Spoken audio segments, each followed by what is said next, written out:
Marseille. Quand elle fait parler d'elle, c'est souvent pour le pire. Et pourtant, Marseille est une des plus belles villes de France. Le soleil du midi, la Grande Bleue, le chant des cigales, le Mistral. 2600 ans que Marseille fascine. Et si nous prenions le temps de l'aimer ? Protégée par ses collines et ouverte sur la Méditerranée, Marseille est 2,5 fois plus grande que Paris. Des Calanques à la Côte Bleue, son littoral s'étire sur 57 km.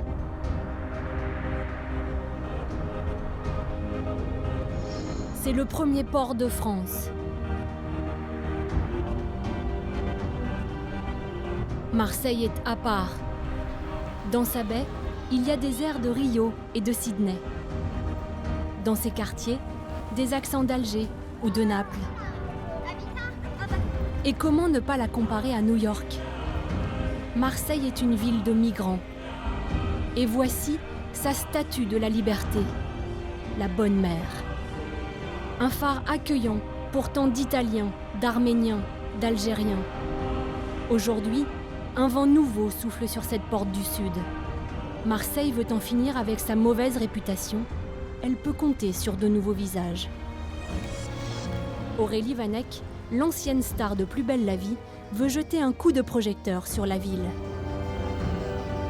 J'ai eu un vrai coup de cœur pour cette ville et je me suis sentie très vite adoptée et marseillaise. Changer la ville, c'est s'attaquer à son front de mer. Marc Pietri, ce bâtisseur marseillais, veut faire émerger un petit Manhattan. Tourner le dos à la mer quand on est à Marseille, c'est un suicide. Bah. Et donc maintenant, c'est pour ça qu'on renaît. Olivier et Solène sont plongeurs. Ils veulent faire de Marseille un terrain d'exploration, comme Cousteau avant eux.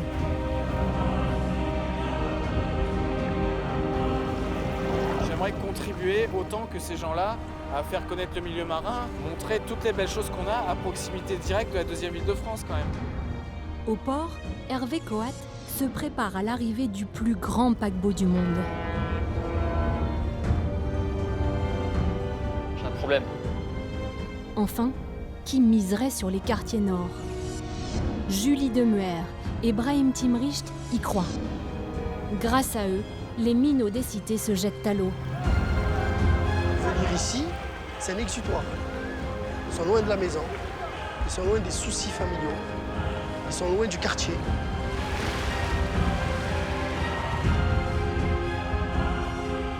Ville-monde, ville-port, ville-nature, ville-cinéma. Tous incarnent une facette de Marseille et tous veulent en faire le nouveau phare de la Méditerranée.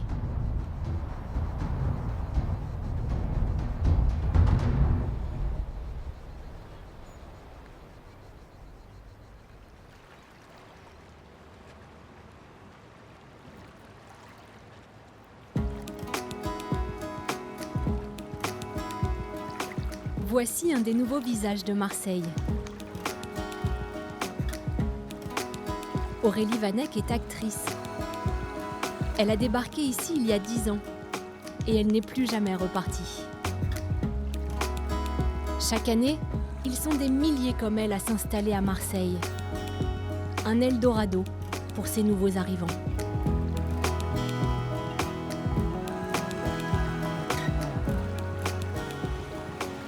Là, on voit la Bonne Mère derrière, Notre-Dame de la Garde. C'est un peu comme quand on voit le clocher de l'église et qu'on se dit « on est arrivé au village ». Quand je vois la Bonne Mère, je me sens chez moi. On vient de passer devant le Mucem, on rentre dans le Vieux-Port. Il y a le palais du Pharaon.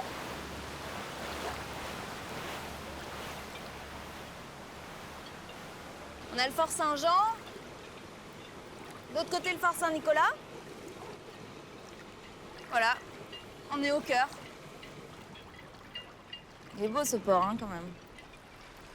Les Marseillais disent que voilà, on est Marseillais si on aime cette ville, et il y a quelque chose comme ça de cet ordre-là.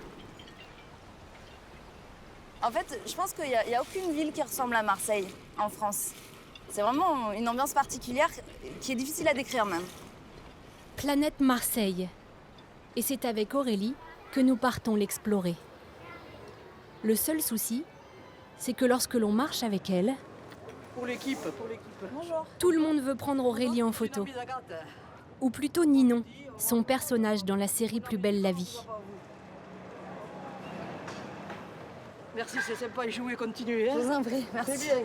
Vous nous faites te revivre du bon plaisir là, c'est super. Merci. Plus belle, on est vraiment rien sans elle. Avec 6 millions de fans chaque soir, le feuilleton est une publicité quotidienne pour Marseille. Si on t'en Au départ, personne n'y croyait. 3000 épisodes plus tard, Plus belle la vie a bien fait de Marseille plus belle ma ville. plus belle. Et pour Aurélie, la fiction est devenue presque réalité. Quand Ninon débarque à Marseille, elle arrive à la gare Saint-Charles et elle connaît pas du tout la ville. Et il y a un côté où elle découvre cette vue sur Notre-Dame de la Garde, elle est émerveillée. Et elle va pas du tout avoir envie de rester dans cette ville, parce que c'est une vraie Parisienne. Et puis finalement, voilà, elle reste, elle s'installe, elle adore. Comme moi, quoi. Entre Aurélie et Marseille, on ne sait plus trop qui a conquis le cœur de l'autre.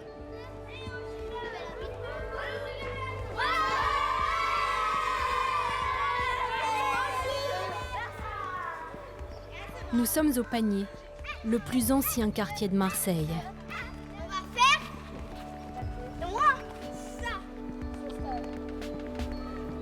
C'est sur cette colline que la ville est née, il y a 2600 ans.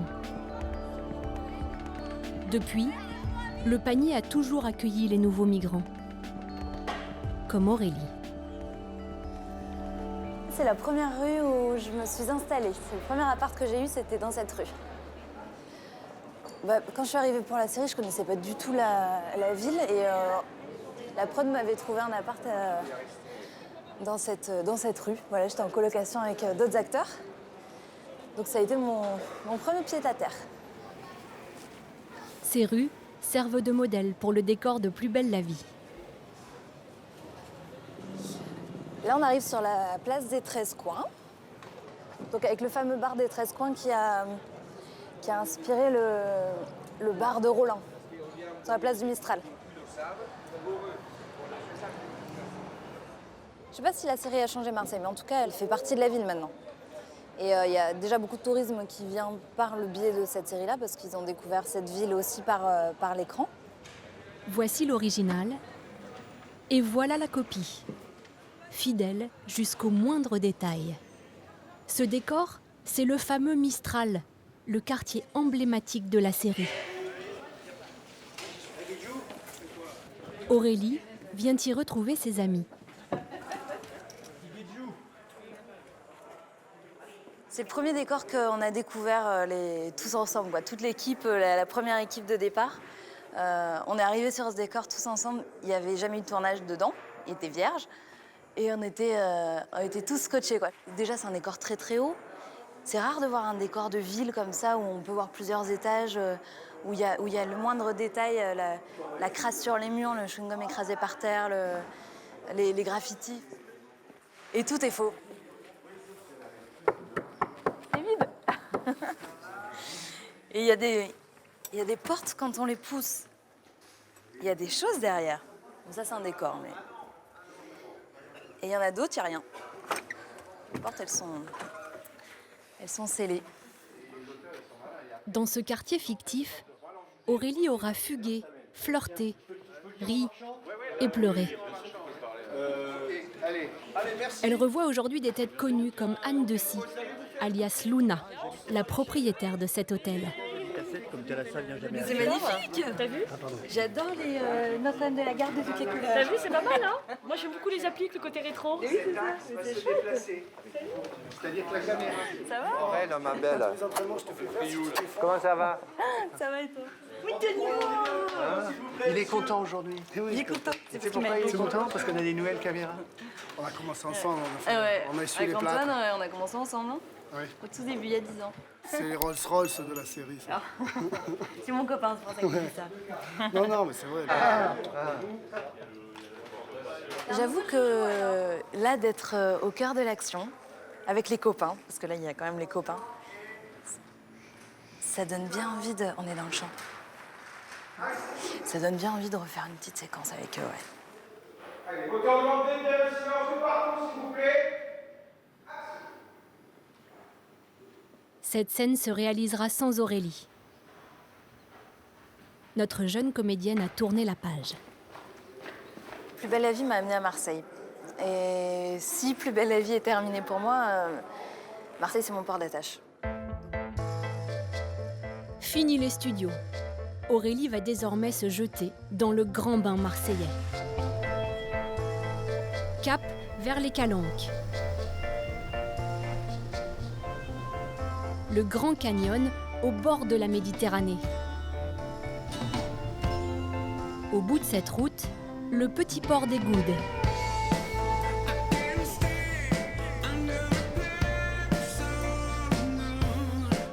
C'est encore Marseille, mais déjà, la ville est oubliée.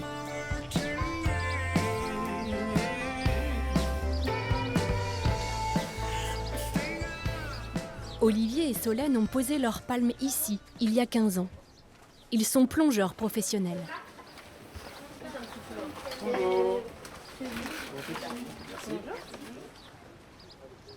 C'est quand même incroyable d'habiter là et de sortir plonger comme si on allait acheter du pain, quoi. En 2 heures, montre en main, on peut décider d'aller plonger, revenir se changer et voilà, passer à autre chose après.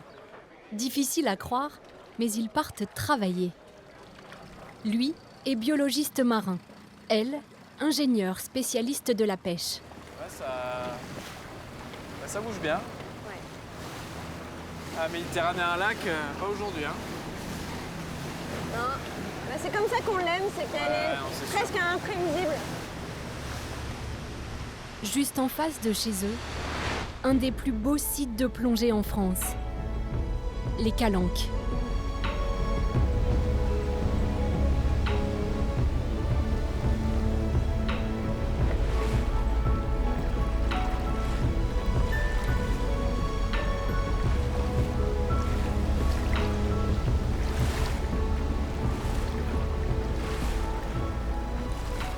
Alors là, on va à la grotte à Pérez, sur l'île Plane. C'est un site de plongée très connu et sur lequel nous, on fait différents suivis scientifiques depuis des années. Donc on fait des observations, notamment sur la gorgone rouge et le corail rouge. Coup de chance pour eux, leur terrain d'exploration est devenu parc national. C'était en 2012. En Europe, c'est le seul parc national dans une ville. Pour préserver ses 52 000 hectares, le jeune parc a lancé un inventaire de ses richesses, maritimes et terrestres. Une évaluation d'envergure confiée en partie à Olivier et Solène. Je crois qu'il n'y a personne, là, c'est pas mal. Ok, super.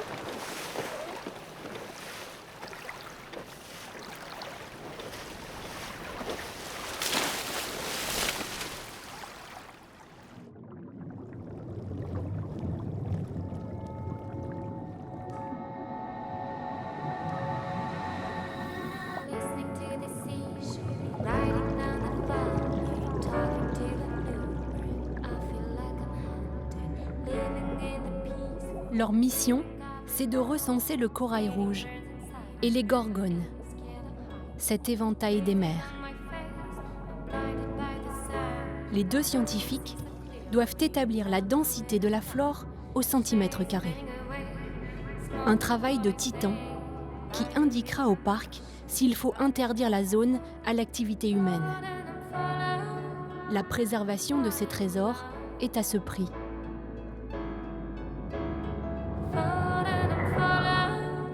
Car oui, sous l'eau, Marseille, c'est vraiment le paradis.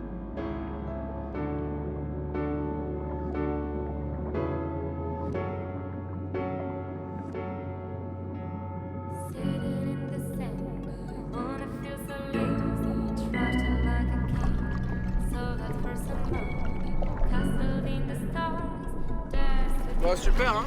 Putain, la Visi, là. Ouais. C'est chouette. Poissonneux, à chaque fois, Ouais, non, mais c'est on a dingue. l'impression qu'il y en a plus. C'est dingue, c'est dingue. On a été invités et accueillis au royaume des poissons. On l'oublie souvent, mais avant même de savoir shooter dans un ballon, Marseille était une plongeuse. Il y a une grande partie de l'histoire de la plongée qui a été écrite à Marseille, sur ces sites-là, qu'on pratique nous aujourd'hui, quoi. Donc on a vraiment la sensation de marcher dans le pas des pionniers. Le commandant Cousteau, Albert Falco, le capitaine de la Calypso, Henri Cosquer, le découvreur de la grotte qui porte aujourd'hui son nom, un Lascaux version sous-marine. Tous ont plongé dans les calanques. Forcément, on est en plein dans la génération Cousteau, donc si c'était possible aujourd'hui, j'aimerais contribuer autant que ces gens-là à faire connaître le milieu marin, montrer toutes les belles choses qu'on a à proximité directe de la deuxième ville de France quand même. Demain, nos bébés Cousteau vont réaliser un rêve de plongeur.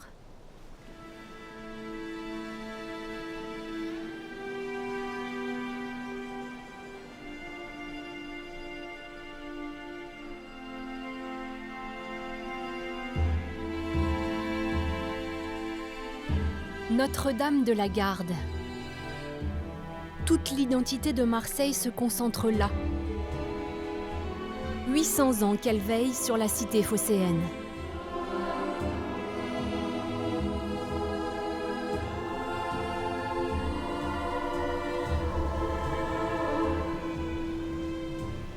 Aujourd'hui, les chantiers sont partout. La ville se métamorphose. Parmi les rénovations, la cathédrale de la Major.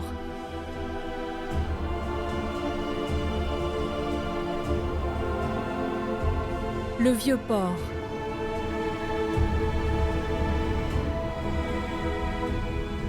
De nouveaux symboles se dressent sur le littoral. Le premier, le voici. Le MUCEM, le musée des civilisations de l'Europe et de la Méditerranée. L'an dernier, il a attiré 2 millions de visiteurs. Plus loin, le siège de la CMA-CGM. 147 mètres de métal et de verre pour le 3e armateur mondial. La plus vieille ville de France s'offre le lifting de sa vie. Coût de l'opération, 3,5 milliards d'euros. Nom de code, Euro-Méditerranée.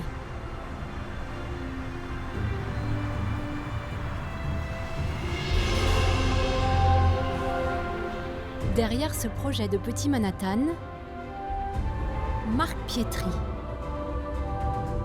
Marseillais, d'origine corse, promoteur immobilier. 150 ans que sa famille est à Marseille, et de mémoire de Pietri, on n'avait jamais vu ça. Regardez, il n'y a pas l'équivalent. Il n'y a pas l'équivalent en France et peut-être en Europe. Vous savez, pour tous ceux qui, à Paris, regardent la Méditerranée avec mépris, il faut simplement leur rappeler que la Méditerranée, elle a inventé 3 religions, la démocratie, la médecine, la mathématique et la philosophie. Que les mecs fassent autant.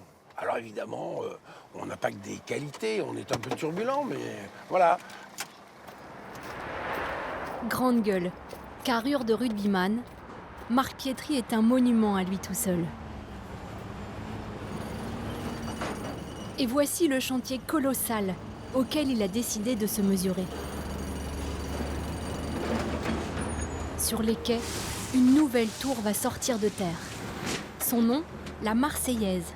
Un clin d'œil de 135 mètres de haut.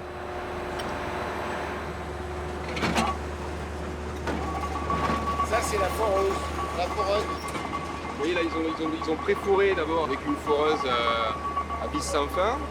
Donc ils font le trou et maintenant ils vont descendre la virole à l'intérieur. Là, ils démarrent le forage de celui-là. Marc Pietri en a le vertige, au point d'exagérer la hauteur de sa tour. Il y a 10 types sur ce chantier qui vont faire une tour de 40 000 mètres, quoi. Mais c'est là que ça se passe, parce que si les fondations, c'est des pieux à 35 mètres de profondeur, si on fait une erreur, elle est fatale. Mais c'est ces 10 types-là. Veuillez faire attention, là ils commencent à mettre la boue dans le forage et ça risque d'éclabousser quand ils vont forer. Voilà, c'est 10 personnes. Et il vaut mieux pas être technicien pour vraiment l'apprécier, parce que moins on comprend, plus on est fasciné. Bientôt, la façade maritime ressemblera à cela. À côté de la tour CMA-CGM, 3 nouveaux gratte-ciel. Une conquête sur le no man's land portuaire. Notre entrepreneur a un appétit d'ogre, mais les tours font rarement l'unanimité.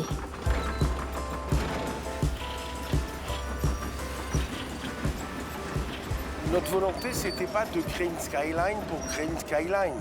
C'était néanmoins de créer un point de hauteur, hein, quelque chose qui identifie la ville. La tour, c'est à la fois un phare, à la fois un arbre, parce qu'elle prend ses racines, qui signifie que là, il y a une ville, que là, il y a des gens qui vivent, là, il y a des gens qui travaillent, et il y a des gens qui se battent pour que ça continue, quoi. Marseille a une carte à jouer. Aujourd'hui, Marc est en réunion avec les grands patrons de la ville. On peut dire que les choses sont lancées. Maintenant, il faut traiter l'espace public pour donner à ce quartier de la vie. Pour lui donner de la vie, il faut que ça circule, il faut qu'il y ait les bonnes entrées de parking, des hôtels, des centres commerciaux, des services publics. C'est assez essentiel. Tout à fait. Parce que c'est une reconquête. Donc il faudrait qu'on accrédite. Cela fait 30 ans que Marc est dans l'immobilier, dont 20 passés aux États-Unis. Mais Marseille, c'est différent pour lui. Parfois, les dates de rendez-vous, vous n'allez pas pouvoir tous être disponibles. Ce qu'il y a, c'est que nous, on aime profondément Marseille. On est profondément engagé à Marseille. Voilà, c'est une ville... c'est une ville dans laquelle où on l'aime ou on l'aime pas. Mais quand on l'aime, c'est une passion. Marseille a dû connaître 50 invasions, la peste. Évidemment, c'est comme dans les vieilles familles. Plus elles sont vieilles, plus il y a des histoires. Mais tous les 60 ans, tous les 70 ans, on décide de remonter sur le cheval, d'arrêter d'être bâché comme on est bâché et de dire ça suffit. Voilà.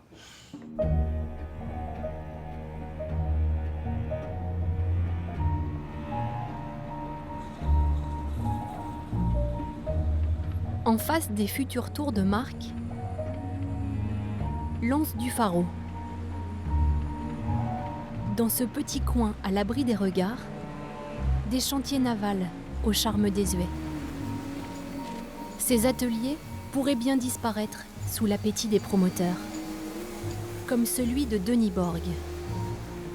Ici, le temps semble s'être arrêté, sauf quand Denis met le nez dehors. Au niveau de l'anse du Pharaon, au niveau des changements, il n'y a pratiquement rien eu depuis que je connais l'anse du Pharaon.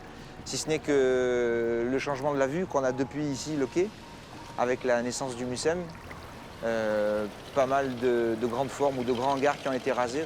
Ça change complètement la lecture et la physionomie de l'endroit. En ce moment, ça va dans le bon sens pour espérer que ça ne se transforme pas en marina ou en grande aire de surface pour stocker des bateaux ou construction ou projet immobilier. C'est ce que j'espère. La spécialité du chantier, c'est la barquette. Marseille sans ce bateau en bois, c'est un peu Venise sans les gondoles.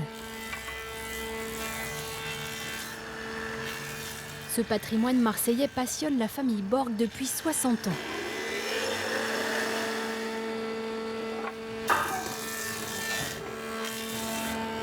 Avant Denis, son grand-père Guillaume et son père Michel. Ah, il y a mon papa, génial. Le papa de Denis a pris sa retraite il y a 15 ans, à Contrecœur. Attention père, je vais faire de la poussière.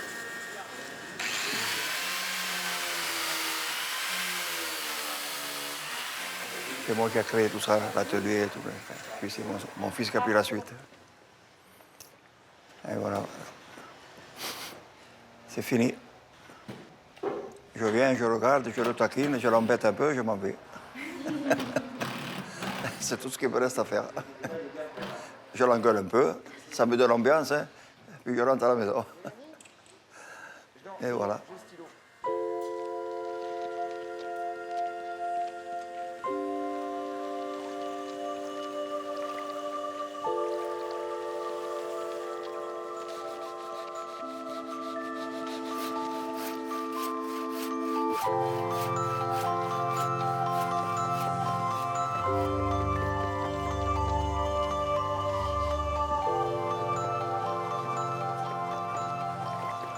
Ils vous parlent de démolir, de construire des immeubles, après un petit port de plaisance. Et puis il y a eu des propositions des émirs de pétrole.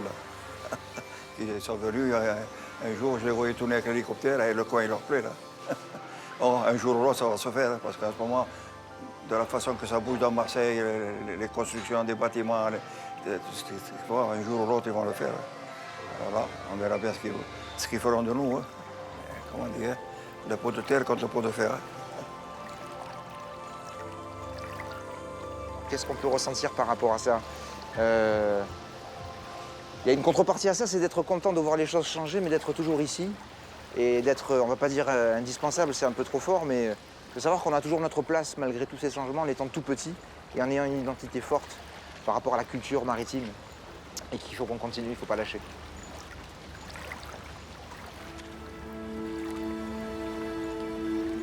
Marseille sera-t-elle capable de se réinventer sans perdre son âme? C'est tout l'enjeu de ce grand lifting.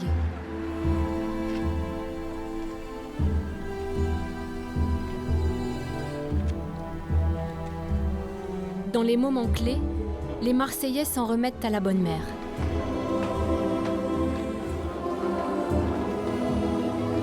Le charpentier, comme le bâtisseur de gratte-ciel.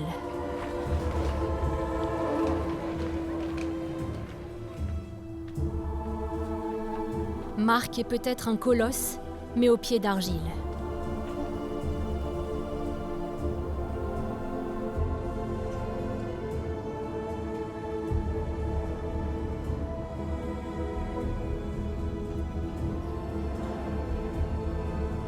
La dernière fois qu'il a demandé la bénédiction de Notre-Dame de la Garde, c'était pour la nouvelle façade maritime et la tour La Marseillaise. Oui, pour la Marseillaise, je suis venu à Notre-Dame de la Garde, oui. Parce que 12 ans de travail, 36 mois de négociation, et puis de temps en temps, j'ai la faiblesse lorsque j'ai un problème professionnel auquel je ne comprends rien, de venir avoir la lâcheté de venir dire à Notre-Dame de la Garde, vous êtes la patronne des cas désespérés. Je ne suis pas aussi mauvais qu'on pourrait le croire, j'ai quand même quelques bons côtés qui méritent la tolérance et qui méritent qu'on me donne un coup de main. Voilà. À la bonne mère, on peut tout lui demander, même de décrocher la lune.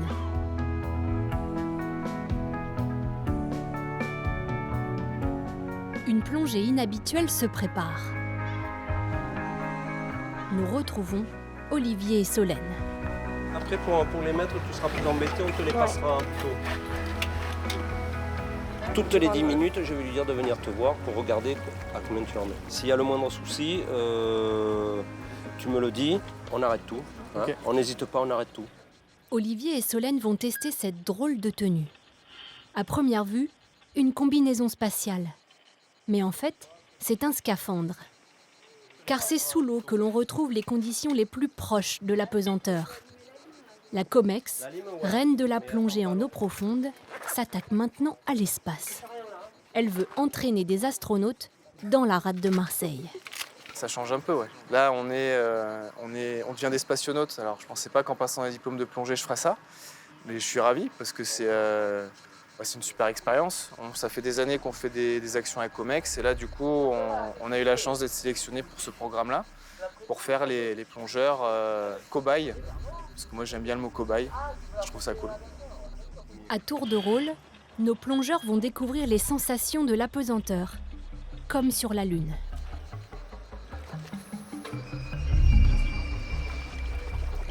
C'est bon ? Parfait. Ok, c'est bon, c'est parti. Ok, en surface, tout est bon. Sous l'eau, Olivier assure d'abord la sécurité de Solène. La voilà à 20 000 lieues dans l'espace.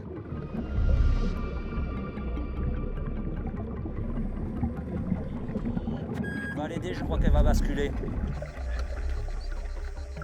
Le meilleur moyen d'échapper à la gravité, c'est d'être dans un milieu aquatique. Mais ce n'est pas simple d'être apprenti astronaute. Ça doit être rigolo de faire ça. Ah, mais Sentir les vraies sensations d'un astronaute qui est en dehors de la station spatiale et qui doit réparer un élément. L'exercice du jour est de réussir à faire des gestes précis, comme en apesanteur.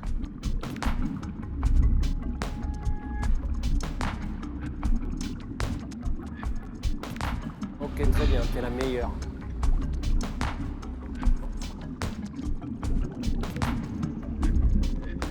Chacun de ces mouvements sera décortiqué pour perfectionner le scaphandre. Bon, pour nous, tout est bon. Vous pouvez arrêter la manip et vous remonter.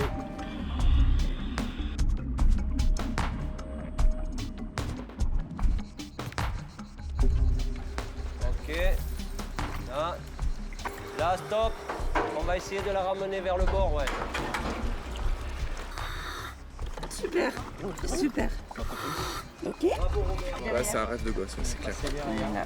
Là, quand je regardais ça à la télé quand j'étais enfant, je voyais le programme spatial, je voyais la robotique et ça me faisait rêver. C'est ça qui m'a quand même donné envie de faire le métier que je fais aujourd'hui. Et là, je me retrouve ici en train de jouer avec tous ces outils. C'est un rêve de gamin, c'est clair.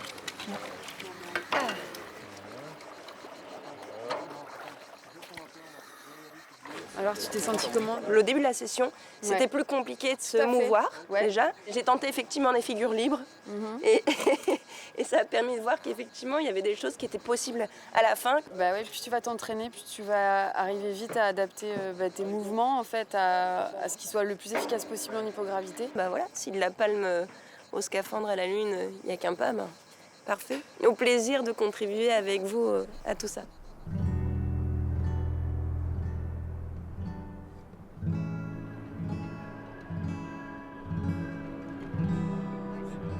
Retour au Goud. Ce soir, Olivier et Solène décompressent. Ça, c'est des 20 maisons que je fais. Ouais. Bah, c'est là où il y a une grosse coloc, tu sais, la grosse maison. Apéro. Je t'en prie, Julien, sers-toi. L'apéro à la Marseillaise a toujours tendance à déborder dans la rue. On squatte pas, on est devant chez nous. Donc moi je retrouve un peu ce que j'ai connu enfant à la campagne, là où j'ai grandi. Je retrouve un peu cette ambiance où on n'a pas l'impression d'être en ville ici. L'esprit méditerranéen de toute façon n'est pas très docile. Marseille, elle est bien imprégnée de tout ça, donc c'est sûr c'est un peu brutal et c'est une ville, on peut le dire, c'est une ville bordel. Voilà, oui, les choses débordent dans la rue. Bon, bah ça déborde dans la rue de temps en temps. Il y a une rue qui est fermée par un jardin. Bon, après elle est réouverte pour garer des motos comme on a juste derrière. Ça va, ça vient. Mais c'est la vie. C'est la vie c'est la vraie vie, en fait.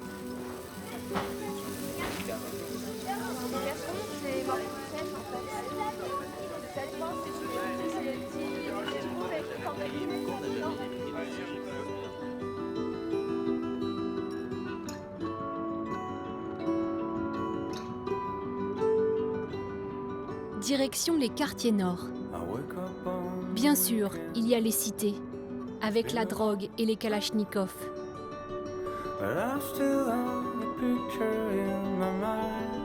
Mais ici aussi, la vie peut être belle.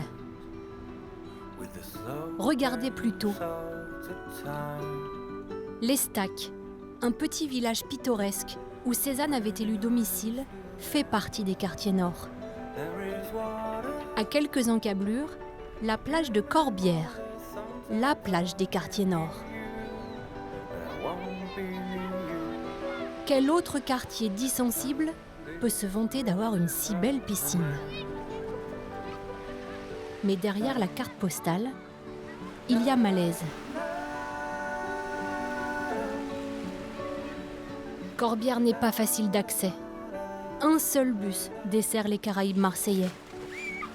C'est peu pour tous les minots qui veulent piquer une tête.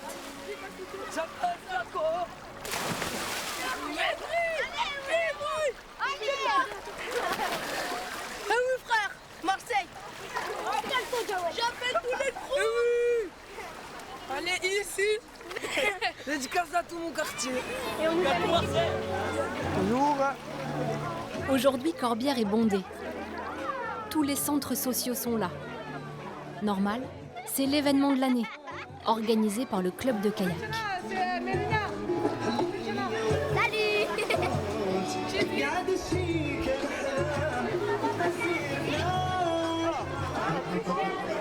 Votre attention s'il vous plaît. Déjà bonjour et bienvenue à la 11e édition de la journée de protection et de préservation du littoral sur le site de Corbière. Si vous pouvez vous rassembler sur la base, on va commencer à distribuer centre par centre, t-shirts, gants et sacs poubelles. Comme ça on va dispatcher les groupes sur la plage, sur l'eau. Je vous attends. Il faudrait que j'ai accès là-bas à notre local, il faudrait qu'il soit débarrassé.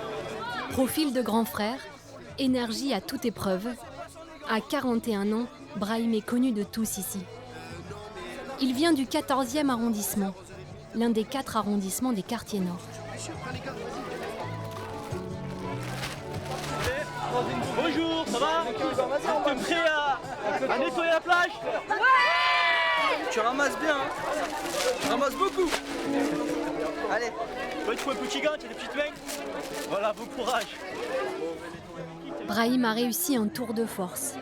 Depuis qu'il organise cette manifestation, il a initié 5000 jeunes des quartiers à ne pas jeter. La première année, on était 60. J'ai eu un peu de mal à mobiliser 60. J'ai appelé plein de centres, mais il n'y en a que 60 qui sont venus, de gamins. Donc c'est monté comme ça, crescendo. 100, 150, 200, 150, 300. L'année dernière, on a fait les 10 ans, on était 400. Là, on fait les 11 ans, la 11e, et on est encore 400. On a arrêté parce qu'après, c'est dur à gérer, tout ce petit monde. C'est simple, moi, c'est un gant, un sac plastique. Le gamin se baisse pour ramasser le déchet, le met dans le sac. L'affaire est dans le sac, hein. On va pas faire de jeu de mots. C'est gagné pour moi. C'est gagné pour moi. Ça, il va pas l'oublier. Hein.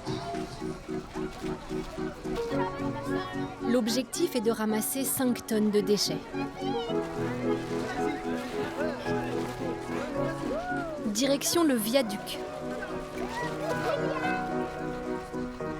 Fais attention aux escaliers, hein.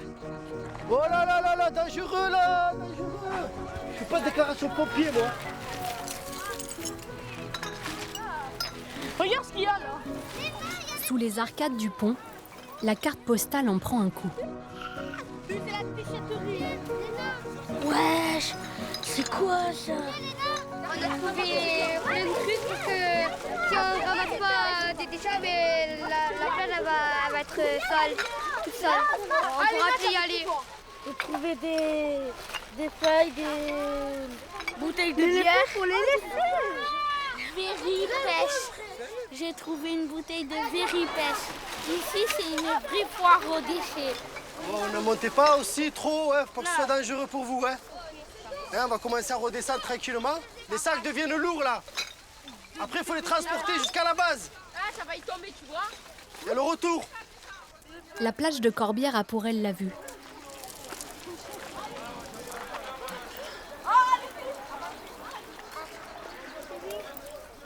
En 25 ans, c'est devenu le lieu de rendez-vous des familles qui ne partent ni en vacances ni en week-end.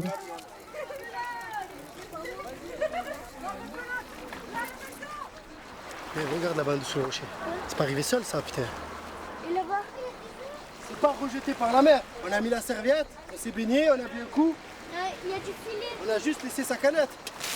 Un site comme ça, comme tous les autres sites ailleurs, que ce soit un parc ou, doit rester propre. Les gens viennent, ils en profitent, il faut qu'ils laissent leur lieu propre. Ils viennent pique-niquer, ils ramassent leurs déchets. On ne peut pas venir manger et tout laisser. Donc non. Donc on manque beaucoup de civisme ici dans ce secteur. C'est la 5e poubelle. 5e poubelle. On taffe, on nettoie notre vide, nous. L'objectif des 5 tonnes de déchets est atteint. Brahim a trouvé les nouveaux défenseurs de Corbière. Un sacré pied de nez à tous les clichés véhiculés sur les quartiers nord. Je me bats pour eux, mais comment dire? Parce qu'ils vivent quand même des fois des moments pas sympas, pas faciles. Voilà. Et je pense que venir ici, c'est un exutoire. Ils sont loin de la maison, ils sont loin des soucis familiaux. Ils sont loin du quartier. Voilà, c'est un autre environnement. Et je pense qu'il faut se battre pour ça. Il faut que quand ils viennent ici, ils se sentent chez eux, ils se sentent bien. Est-ce que vous avez été servi? Bien, alors prends ton sandwich. Tiens, tu prends une boisson? C'est bon, tout le monde a eu? Ouais. Passe à côté? Derrière les 400 sandwichs, sa mère et sa belle-mère. Garantie fait maison. Merci. Ben, j'espère que les sandwichs ils sont bons.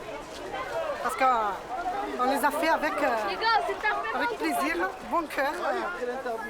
C'est une bonne idée qu'il a eue depuis qu'il a commencé à être maître nageur. Voilà. Bon, je sais plus rien dire là. Pour le bon déroulé de cette journée, Brahim a embarqué toute sa famille. Laura, ma femme. Gina, ma nièce. La femme à une de mes meilleures amies, Cathy. Ma belle-sœur Samia, à Paris. Ma nièce Salima. Mon fils Adem. Viens ici, montre ta figure. Mon fils Adem. La femme d'un de mes meilleurs amis qui est aussi ma meilleure amie, Sophia. Son fils, Ryan. Maxen, le fils de Cathy. Mon neveu, Kamel. Mon autre fils, Djibril. Mon troisième, c'est le plus grand, lui. La petite tête. Voilà. Mohamed, mon beau-frère. Karim, mon beau-frère, venu de Paris. Nasser, mon petit frère. Non, le frère, là, c'est... Petit frère. Voilà. C'est tous les proches, toute la famille qui viennent participer à cette manif. S'ils viennent pas, de toute façon, s'ils sont pas là, je peux rien faire. Je te jure, j'ai pas aimé. Je vais faire quoi tout seul? L'après-midi, c'est kayak gratuit pour remercier tout le monde. Et c'est Brahim qui est une nouvelle fois sur le pont. Allez, à droite, redresse-toi, je t'ai dit. Redresse-toi. Allez, à droite, on y va. Par contre, je voulais te dire, tu as des lunettes de dealer de shit, hein? On y va?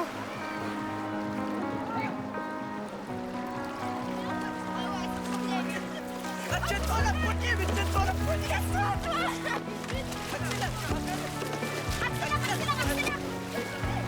Brahim a 7 ans quand il tient sa première pagaie. Il est venu ici avec le centre social de son quartier. Cet amour de l'eau ne l'a jamais quitté. Cela a été sa chance.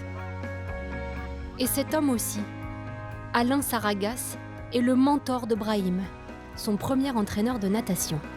Brahim, en fait, je l'ai connu dans les piscines. Donc, j'étais maître nageur dans les piscines à Marseille, dans les quartiers nord. Et il était adolescent, il venait nager et en groupe avec des amis, il ne mettait pas le bonnet, je le rappelais à l'ordre. Puis après j'ai vu quand même qu'il m'écoutait, j'ai vu qu'il y avait des qualités de nageur, je l'ai un peu conseillé tout ça, puis il a continué dans cette voie, la voie sportive. C'est une bonne graine, donc elle a poussé tout seul. Bon, moi j'ai juste favorisé un peu le terreau. Mais au départ, il avait tout ce qu'il fallait pour réussir. Plus fort! Aujourd'hui, Brahim prend le relais. Mais le défi n'est pas simple. Un petit Marseillais sur 2 ne sait pas nager. 2 sur 3 dans les zones les plus populaires de Marseille. Un comble pour la ville où s'entraînent Florent Manodou et Camille Lacour. C'est pour inverser cette tendance que Brahim se démène. Ouais, je suis très fatigué, mais je pense que je ressentirai ça encore plus quand je serai rentré. Là, je suis encore dans le feu de l'action, même si les centres sont quasiment tous partis, mais la pression, la tension est redescendue. Voilà, ça, c'est pour moi, c'est rien, c'est plaisir. Si je suis en train de faire ça, ça veut dire que c'est terminé. Papa! Le pain au chocolat, ça redonne le sourire, hein? Ça va? Continue. Future éco-citoyenne. Oh, rentre là! Oh, tous en même temps! Vous connaissez le dicton de Corbière? Vous ne noyez pas, on ne vient pas. Rien là! Excusez-moi. Allez! Oh, plonge tous ensemble! Tous ensemble!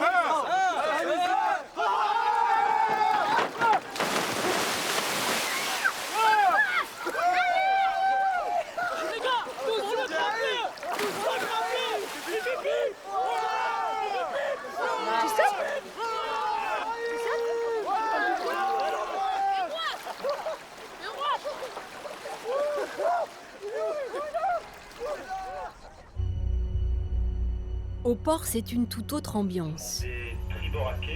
Hervé Coat n'a pas le droit à l'erreur.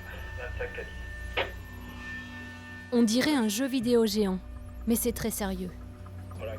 Dans ce simulateur, ce pilote s'entraîne pour la manœuvre de demain.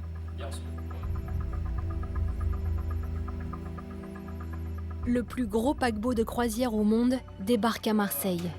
Et c'est lui qui devra le rentrer au port. C'est un bateau qui va arriver pour sa première escale. J'ai un problème.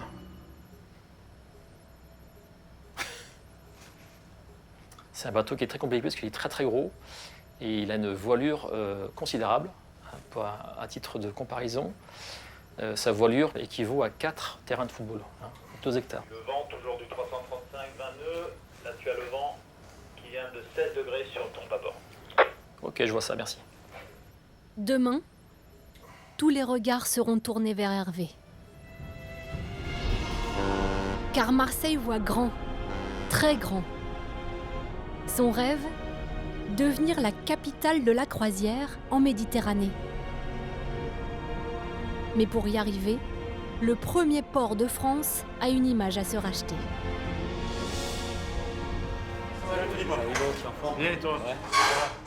Ce matin, Jean-Philippe Salducci, le président des pilotes, a rendez-vous avec les dockers. À leur tête, Ludovic Lomini. Tu veux un café, Jean-Philippe? Avec plaisir. Dockers et pilotes. Les deux corporations emblématiques du port doivent s'entendre pour éviter tout blocage. Marseille, premier port français, paralysé aujourd'hui. Ces grèves, Marseille s'en est fait une religion. Les dockers ont bien failli couler leur propre port. Dénoncent la privatisation de leur activité. On ne bradera pas comme ça l'activité des ouvriers qui nous font confiance. À tout moment, ce passé sulfureux risque de refaire surface.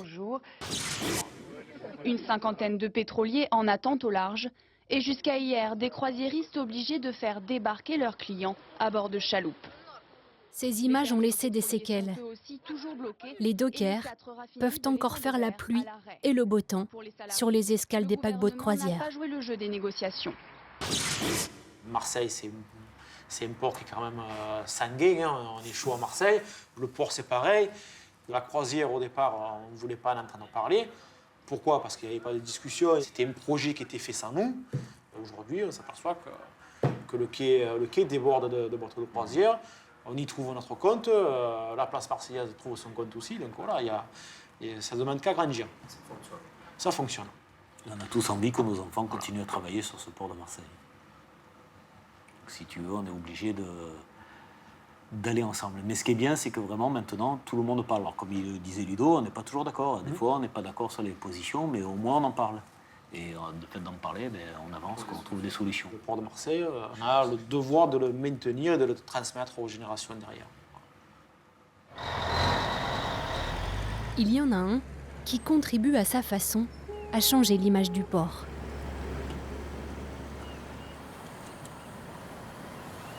Alors? Ça va bébé, et toi? Bien? Christophe Négrel est photographe. Les 400 dockers de Marseille sont devenus ses modèles de prédilection. Qu'est-ce qu'il y a, bébé?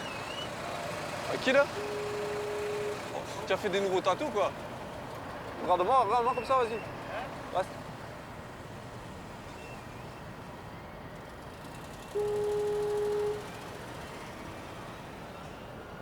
Comme si j'étais pas là. Comme si j'étais pas là, d'accord? Christophe n'a aucun mal à se faire accepter. Ses gros bras, ce sont ses collègues, ses amis. Comme eux, Christophe est docker. Je voulais immortaliser et montrer ce que c'est que le métier de docker, réellement. Parce que là, on est au cœur de l'action, quoi, voilà. Et souvent, on a des a priori, on ne connaît pas vraiment ce métier. Donc, c'était un moyen d'aller au cœur de ce métier-là, quoi. Et de manière sincère, parce qu'il n'y a pas de... Je ne triche pas, moi, voilà, j'essaie d'être le plus vrai possible, voilà.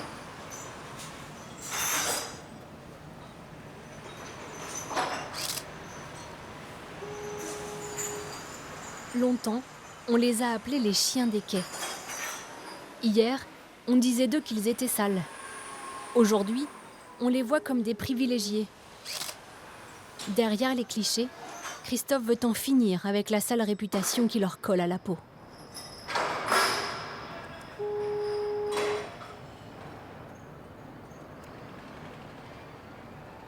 On a toujours critiqué la corporation. Au moins, ça change un peu. Vous voyez ce que je veux dire? On a toujours critiqué, nous, les dockers. Si on parle un peu bien de nous, ce serait bien. Ça prouve qu'on est bon à autre chose. On n'est pas bon qu'à faire le docker. Vous voyez ce que je veux dire? On n'est pas bon que dans les trous mettre des chaînes. On peut faire autre chose d'intéressant. Parce qu'ils nous prennent tous pour des benets, vous savez.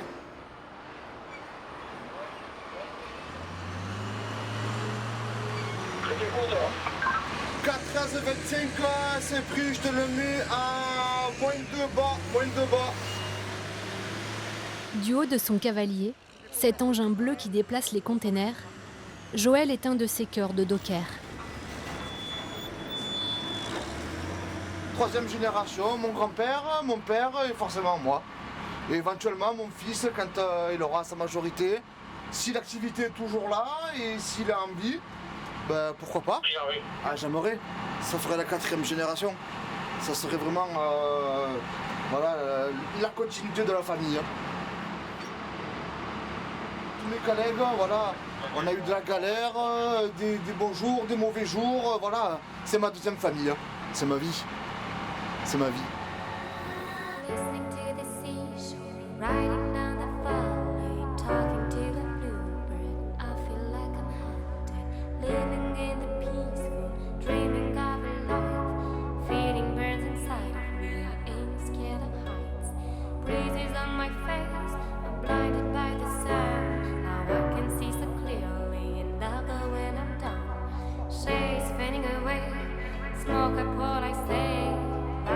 Quelque part, j'ai voulu figer ce métier-là où il y a encore des hommes qui travaillent. Il y a une forme de liberté. Et c'est ce que j'ai voulu figer aussi parce que c'est rare. Dans cette société, c'est quand même assez rare. On est quand même asservi par le travail, enfin, ça nous empêche d'être libres d'une certaine manière. Donc mon métier, c'est pour ça que je l'aime aussi, parce qu'il y a cette forme de liberté. Et j'ai voulu la photographier.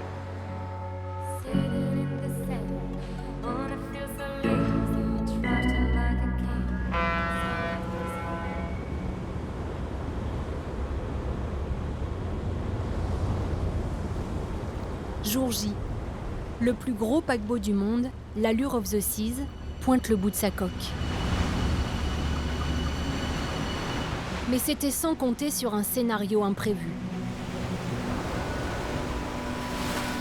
Des creux de 3 mètres, des rafales à 100 km/h. Le Mistral a tenu à s'inviter pour cette première escale.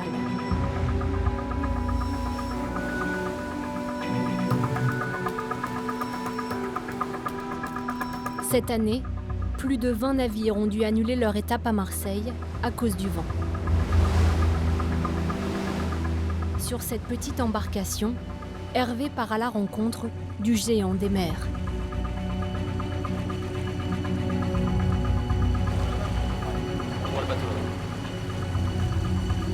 Le Mistral, ce vent qui rend fou, ne va pas lui faciliter la tâche. Alors évidemment, on aurait préféré qu'il fasse calme plat pour cette première escale. Bon, malheureusement, c'est Marseille, c'est le Mistral, on peut pas décider du vent. Hervé doit embarquer au large. Il faut faire vite. Le vent risque de se renforcer.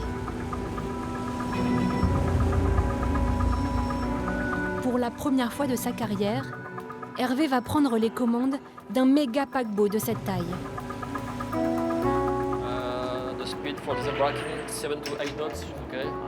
Une fois à bord, il devient l'égal du commandant. Meilleur derrière, Mistral 9. C'est à lui que revient la responsabilité de la manœuvre lors de l'entrée au port. Captain, vous voulez go to tug forward also? It's okay. Mistral 8 devant, on va vous larguer également. C'est le 8, pareil. Avec ce vent, ce Mistral, qui n'est pas forcément dans l'axe du navire, il va falloir veiller à bien contrôler la dérive pour essayer de passer bien au milieu de la passe. Doucement déborder devant. Chaque manœuvre est différente, qu'il y ait du Mistral ou pas.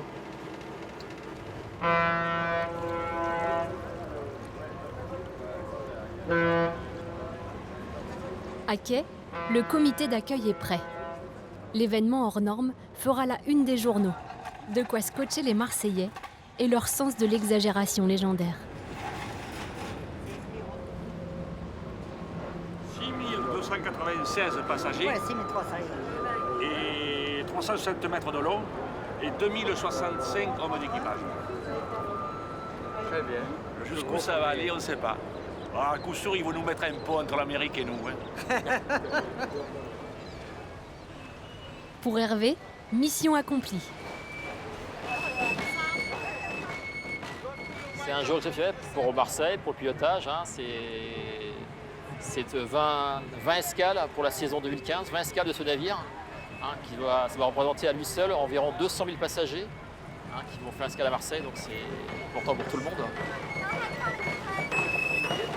Le message qu'on envoie à tous ces paquebots, c'est venez à Marseille, hein, vous pouvez rentrer en toute sécurité. Voilà. Après Venise et Barcelone, Marseille devient une des escales phares en Méditerranée.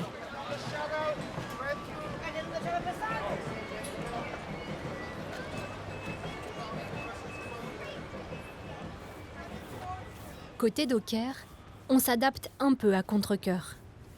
Et histoire de mieux comprendre ce qui se trame, il nous propose de les suivre. Il y a peu encore, les containers de marchandises débarquaient ici. Aujourd'hui, ce sont les croisiéristes. Leur nombre a doublé en 4 ans. Et voici ce que les dockers doivent désormais porter.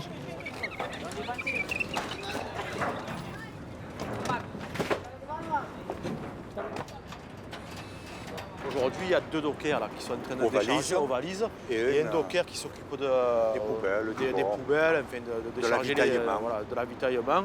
Le paquebot il est énorme. Si demain on avait le même navire avec des conteneurs dessus, ça ferait travailler peut-être dans la journée une vingtaine ou une trentaine de dockers. On n'est pas contre l'activité croisière. Non, c'est très bien. C'est très bien parce que c'est une activité qui est importante dans Marseille, dans ce port. Et on ne peut pas se contenter que de ça. Notre cœur de métier, c'est pas ça. Un vent nouveau souffle sur Marseille, au risque de balayer une part de son identité.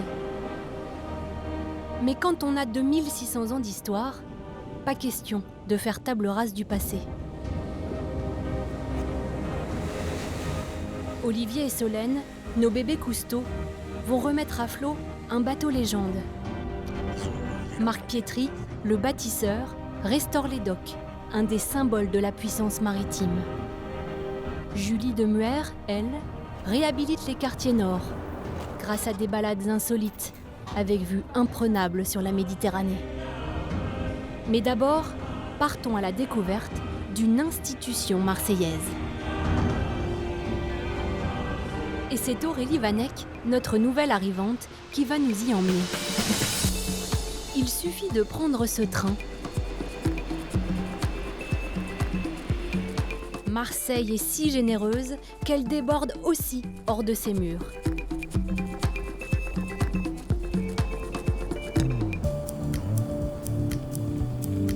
On l'appelle la Côte Bleue.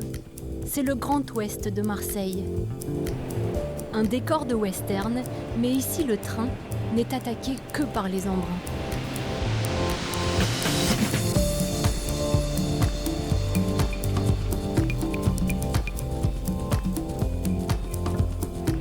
Et au détour d'un virage, ces petits ports presque coupés du monde.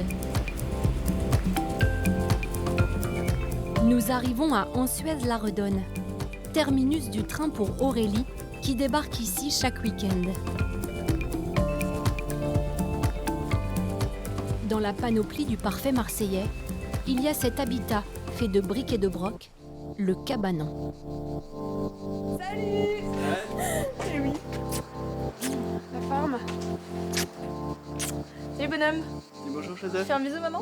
Fais la tête. Un peu timide, hein? Le fameux cabanon. Chouette. Je vous fais la visite? Ouais. Et on s'est fait une petite salle de bain, c'était un garage, hein, tu vois. On a fait une petite salle de bain là. Ouais. Et là c'est la partie qui fait le plus cabanon en fait. C'est notre chambre. Ah c'est top. Le salon. Voilà. Pour le week-end et les vacances. Et là il y a les parents de Seb. Et après, il y a la grand-mère de Seb, c'est le domaine familial. Voilà. Bonjour. Donc René, le papa de Seb. Aurélie, notre actrice, a adopté le mode de vie marseillais. Et elle l'a même épousé. Sébastien, son compagnon, est né ici. C'est un peu le clan, quoi. C'est la famille. Donc c'est sympa. Et puis ça permet de s'aérer. Voilà, quand on a envie de sortir la ville, on vient dans le petit cabanon, c'est chouette. Ça fait maison de vacances à côté, quoi. Moi, je me sens chez moi quand même. Hein. Je me sens chez moi à Marseille, je me sens chez moi ici. Ouais, je pense que j'ai adopté le rythme. La greffe marseillaise semble avoir pris. C'est trop gentil. Coucou. Ça va? Ça va? Ouais, super. Ça sent bon. Mais pour en juger, rien de mieux que les beaux-parents. Pour moi, Aurélie ne représente pas la Marseillaise type. On va aller jusqu'au bout, c'est pas une cagole. Il y en a beaucoup. En plus, elle est blonde aux yeux bleus, donc on a le vieux cliché, c'est vrai, de la brune. À Marseille, des blondes aux yeux bleus, il n'y en a pas beaucoup. Elle fait pas Marseillaise. Bah, c'est Marseillaise d'adoption. Hein. Aurélie, elle, a déjà Marseille dans le sang. Pour le meilleur et pour le pire. Marseille souffre des clichés quand même. Après, il y en a, hein, c'est vrai. Mais c'est pas que ça, quoi. Et finalement, on parle dans les médias, on parle des fusillades. Et puis sinon, on fait des films sur les clichés marseillais. Donc c'est dommage parce que, voilà, il y a forcément l'accent. Je pense que Marseille vaut mieux que les clichés qu'on lui colle. Du cabanon à la villa de milliardaires, à Marseille, quelques brasses suffisent pour passer d'un univers à l'autre.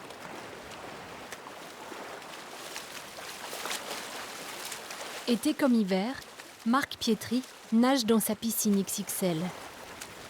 Sa vue, l'archipel du Frioul et le château d'If. La Méditerranée est au pied de sa maison. C'est cette villa toute blanche, moitié paquebot, moitié cabine de plage.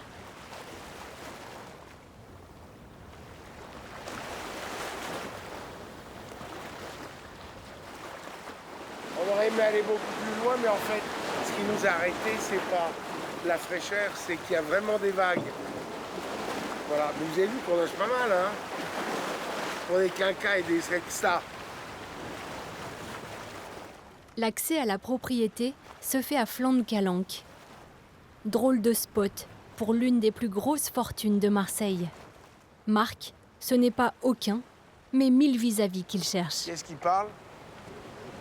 Fafa, il y a une dame qui dit qu'il y a une voiture. Qui c'est qui s'est mis là? On y va, on y va. Dans ce fatras urbain, Marc Pietri se sent chez lui. Et pour cause. Il y a vécu avec son père, quand la maison était encore un centre de thalassothérapie. Aujourd'hui, il ne reste que la façade. Les bains de mer chauds. Une institution pour les enfants fragiles et les femmes stériles.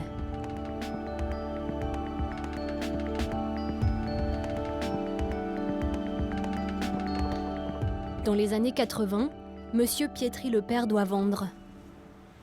Papy, oui, chérie. Le nouveau bateau, il est déjà là? Non, chérie, il n'est pas encore là.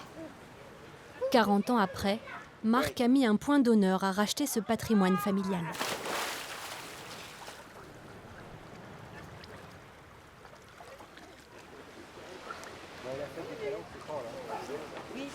Bonjour, chérie. La fête de la calanque, je sais pas. Non, on pleure pas. Ces petits-enfants ont de la chance. Ils grandissent à leur tour, là où Marc a vécu ses plus beaux souvenirs d'enfance. C'était là une très très belle époque puisque j'avais 14, 15 et 16 ans. Entre la mer, entre les pique-niques, la pêche, le fait de pouvoir rester très tard tous ensemble. Et donc on était toute une bande dans ce quartier, à une époque où on était tout à fait libre puisque ici c'est un espace de liberté. Marc habite à Malmousque, l'un des 111 quartiers villageois de Marseille, à 5 minutes du Vieux-Port.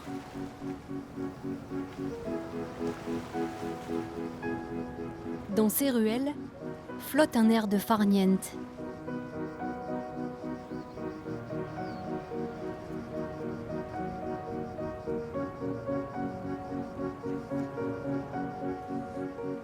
Ici, rien ne change. Et bizarrement, c'est ce qui plaît à notre bâtisseur.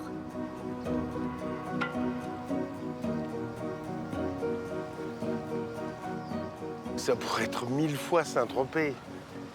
C'est-à-dire qu'il y a toutes les caractéristiques pour que ce soit Saint-Tropez, mais le moindre tropézien de la nouvelle génération qui viendrait ici, il subsisterait pas 6 mois. Ici, le show-off, ça n'intéresse personne. La pire des choses, ce serait que ce soit vendu à un promoteur immobilier. Jamais je ne construirai à Malmouze. Voilà. Ne serait-ce que par respect. C'est tellement beau comme ça que j'ai pas du tout envie que cet équilibre change. J'ai envie qu'il reste tel qu'il est. Le paradoxe a de quoi surprendre pour celui qui réinvente la façade maritime de Marseille. Mais Marc ne construit pas que des tours. Il s'attaque aujourd'hui à un bâtiment historique du port, les docks. Sa façon à lui de ne pas faire table rase du passé. Au XIXe siècle, c'était le grenier de Marseille. Une cathédrale industrielle chargée de symboles. 365 mètres comme les 365 jours de l'année. 52 portes, 7 étages. Le calendrier de l'architecte doit être respecté, mais le paquebot est difficile à piloter. Ils ont mis des lampadaires que d'un côté. S'il n'y a pas de lampadaire de ce côté, ça sert strictement à rien. Et puis il faut que les mecs se garent pas. Ça va changer.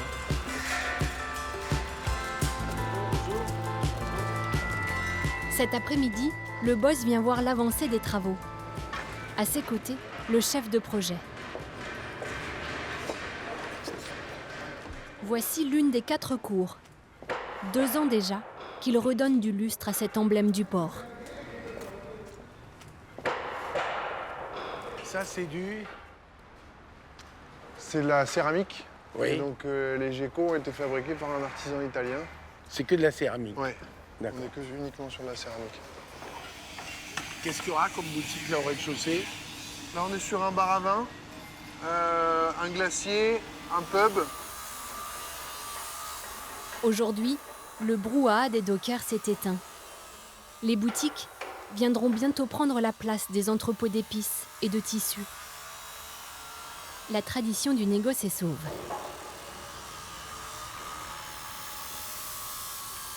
Les docks, c'était, à l'époque, au 19e siècle, c'était, si vous voulez, le coffre-fort de toutes les denrées qui transitaient par Marseille, et c'était totalement fermé. Comment on peut appeler ça? C'est l'ancêtre du container. C'est l'ancêtre du container. Tout était stocké ici et déstocké ici. Et il est vrai que les docks représentaient une sorte de mur. Et nous, on a décidé de l'ouvrir en le respectant. On lui donne de l'air.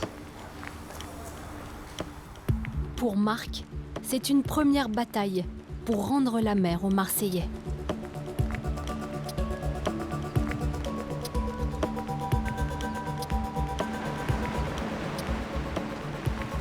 Ne pas oublier que pendant une 60aine d'années, Marseille a tourné le dos à la mer. Et d'ailleurs, c'est pas que Marseille. Toutes les villes portuaires, après la guerre, ont eu un désamour. Tout le monde a tourné le dos à la mer et a abandonné ses sites. Et au début des années 80, ça a commencé par les Américains, ils se sont aperçus que ces sites étaient beaux, industriels, en pleine ville, et que de toute façon, les ports et la mer, c'était toujours magique.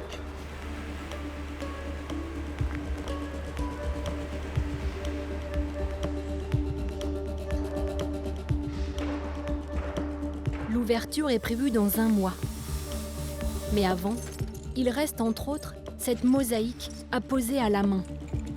Un souci du détail qui commence sérieusement à angoisser l'équipe. Sauf Marc, qui en a vu d'autres. J'ai cédé pour l'inauguration. Ouais? Oui. Même si c'était pas un succès commercial, ce sera un tel succès de qualité architecturale que les mecs ils seront scotchés. Ouais, mais on a un problème avec ça quand même. Avec? Avec ça. Tu crois que ça me fait plaisir? Non. Mais on ne doit pas râler. On ne peut pas faire autrement. Bon. C'est un problème de date d'inauguration. La jeunesse dit nous ne devons pas céder, et moi je dis il faut être intelligent. Plus j'ai de temps, mieux je me porte pour fignoler mon projet. Voilà.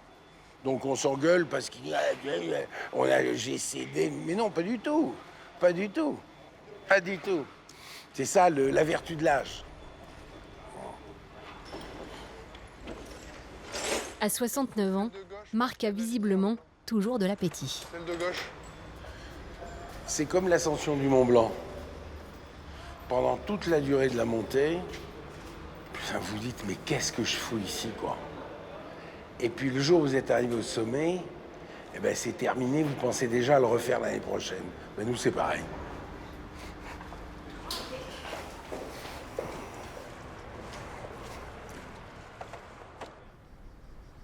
Loin du vacarme du chantier, Marseille révèle sa beauté nature. Nous retrouvons Olivier, notre plongeur, pour une randonnée dans son coin favori des Calanques. Il est en compagnie de son ami Jeff, tout jeune papa.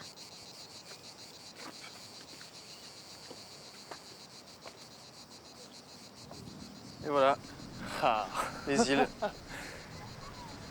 Regarde les bateaux de plongée là, tac. C'est fou, hein, on a marché quoi, 20 minutes pour monter? Ouais. Donc là, si on continue un peu plus haut, là, on peut avoir l'enchaînement des calanques. Ouais. Calanque signifie escarpé en provençal. C'est bon, Jeff, ça roule? Ouais, ça roule. Il faut un bon niveau de marche, et pourtant, il y a du monde.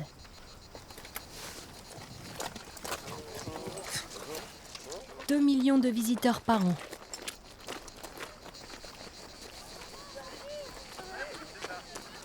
C'est intéressant de venir sur des points de vue comme là, parce que si on parle de fréquentation et d'usage, on a un point de vue qui est super. Les gens qui viennent faire de la petite randonnée, on a vu des gens qui partaient avec du matériel d'escalade. Et là, quand on regarde la mer, on a les voiliers qui passent.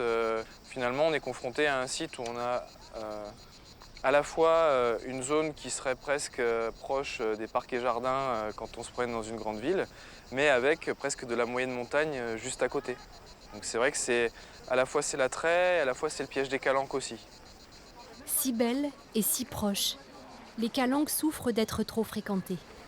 C'est tout le dilemme du nouveau parc national, situé en partie dans le 8e arrondissement de Marseille. Olivier nous emmène dans son jardin secret.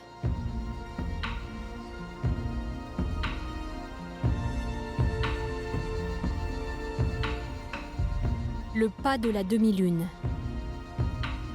C'est au sommet de cette falaise calcaire.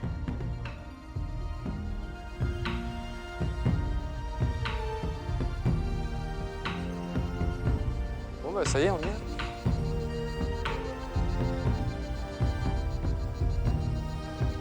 Voilà. Pas de la demi-lune.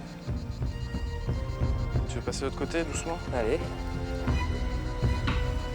Ouais, là c'est absolument vertigineux quoi.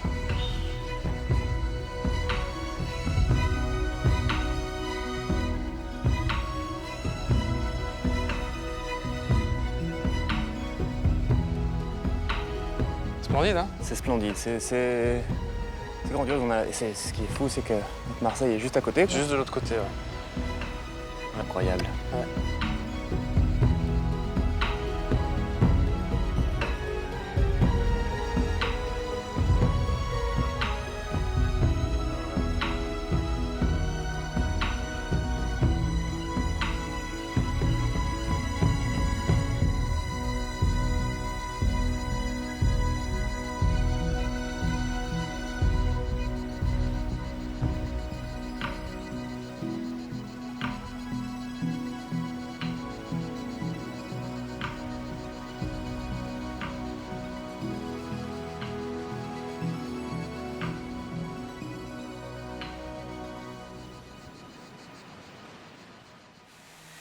Quand Olivier ne contemple pas le paysage, il a du pain sur la planche.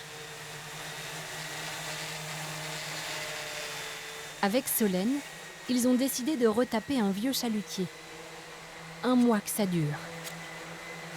À la clé, la perspective de partir en expédition sous-marine avec ce bateau.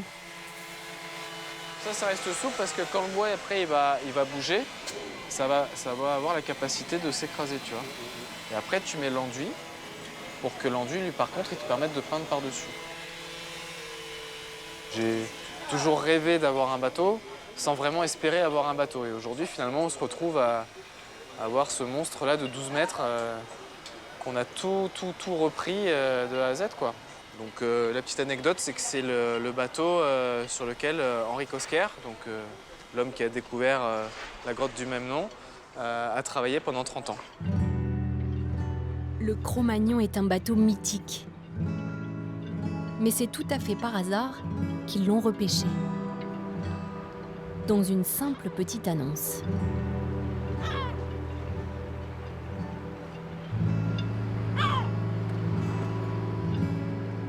Elle, c'est Fripouille, la mascotte du bateau.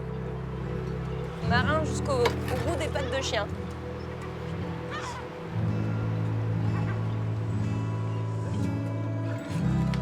Quand on a vu que le bateau qui appartenait à M. Cosquer était à vendre, on s'est dit là, il y a un signe, quoi, il y a quelque chose. Donc c'est vrai que on s'est jeté dessus parce qu'on s'est dit que là, il y avait quand même un espèce de relais qui pouvait se faire. Parce que M. Cosquer a quand même contribué à apporter énormément sur les activités de plongée au niveau local. Donc je trouve vraiment riche de pouvoir donner de la continuité à ça aujourd'hui, quoi. Et c'est vrai qu'en plus, avoir maintenant cette connexion avec cet homme-là, c'est très très fort. Moi, enfant, je regardais les bouquins de sa découverte de la grotte, tout ça. Donc c'est là où aussi on sent franchir des étapes personnelles. Nos bébés Cousteau ont la pression. Ce bateau est une légende dans la rade de Marseille. Le choix des couleurs est quand même important. Est-ce qu'on le dit d'ailleurs, les couleurs? Non. Parce que le bateau, il y a la finition après. C'est la surprise. Ouais. Mais Monsieur Cosquer, par lui-même, il est quand même passé par des petites saisons et des périodes différentes, comme Picasso. On a quand même eu du rose, comme on peut le voir ici, du orange, du jaune. Et il y avait à peu près 7 couches juste sur cet espace-là. Et on s'en rappelle encore. Parce qu'on a mis un sacré bout de temps à décaper. Dans quelques jours, c'est l'inauguration. Olivier et Solène doivent être prêts.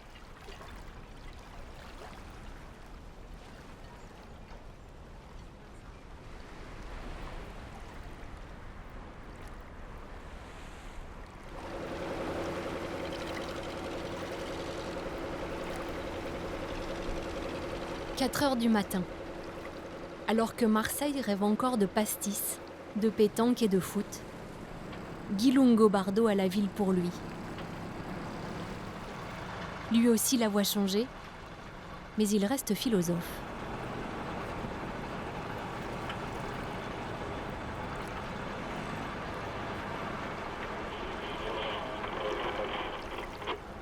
Bonjour. Bonjour à tous les deux, bonjour à tous les bateaux. Allez, bien reçu Guy. Bien reçu. Bonjour à tous. Allez Fredo, alors, quand j'ai commencé la pêche, on sortait tout été et on disait pas bonjour, on disait bonjour à personne. Maintenant, on se dit tous bonjour, on est devenus civilisés. Les pêcheurs évoluent. Comme quoi, il n'y a pas que les bâtiments qui changent, les mentalités aussi. C'est la fameuse rascasse marseillaise.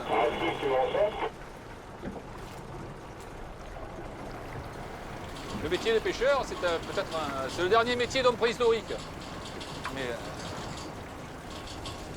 je suis un des derniers hommes préhistoriques. Mais j'en suis fier aussi. 30 ans que Guy pêche sous les yeux de la bonne mère. Ils ne sont plus que 15 chalutiers immatriculés dans le vieux port.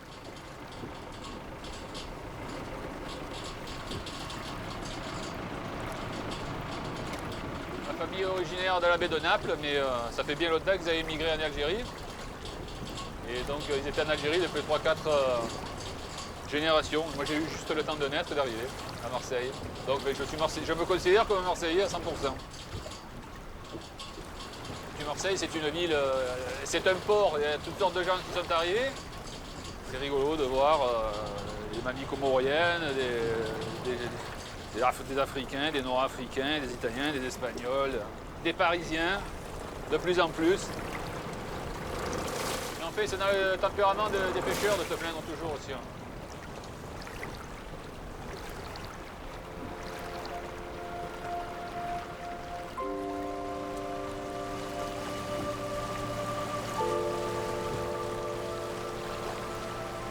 Ah, il est pas mal mon bureau. J'ai une belle vue, moi.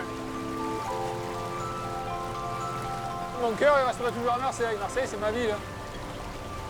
Si, on ne sait jamais la vie, comme elle évolue, mais bon... Si je rencontre Madame de Bettencourt, j'achète Marseille. Je regarde où on est, là. Magnifique, non? On a la chance.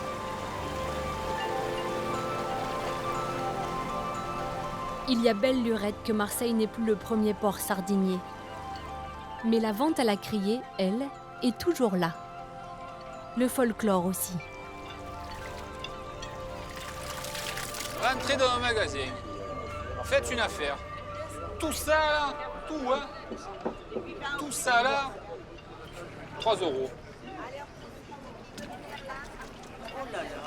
Tiens, je veux. Juste alors. Mais arrête. Ses clients ont moins l'accent. Les grandes gueules vieillissent. Le décor s'embourgeoise. Mais Guy s'en accommode très bien. Je ne sais pas si on peut toujours dire le vieux port, c'est le port neuf là. Ça a changé en mieux aussi parce que bon, ça méritait de... Marseille méritait mieux que ce qu'elle avait, quoi, c'est tout. Donc, pour quelques années, il y a quand même un sérieux lifting qui a été fait. C'est autre chose, quoi. Maintenant, bon, le progrès fait qu'on perd quelque chose, mais on récupère autre chose. Mais il ne faut pas regretter, il faut garder les bons souvenirs et puis regarder tout ce qui va venir de bon derrière.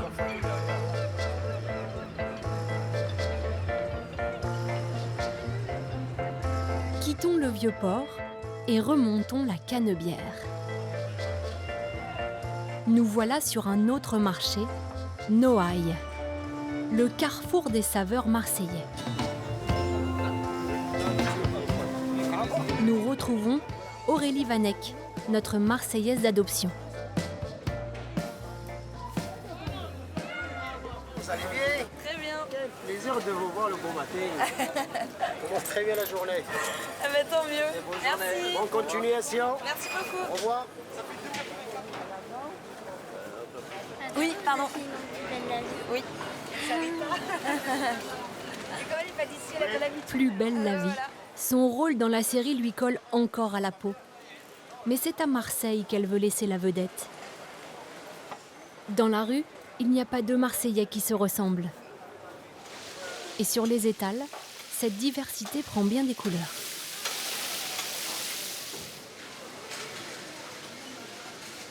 Je vais prendre des niçoises, des petites niçoises. Comme ça. Après. Comme ça.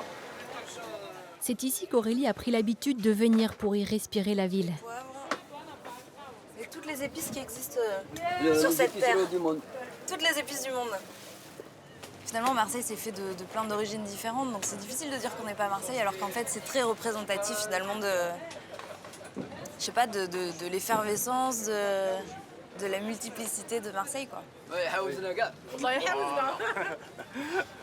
mot. Allez, vite fait. Allez, un mot. Merci, Sauvé. Merci. Allez, belle journée. Allez, bonne journée. Merci, au revoir.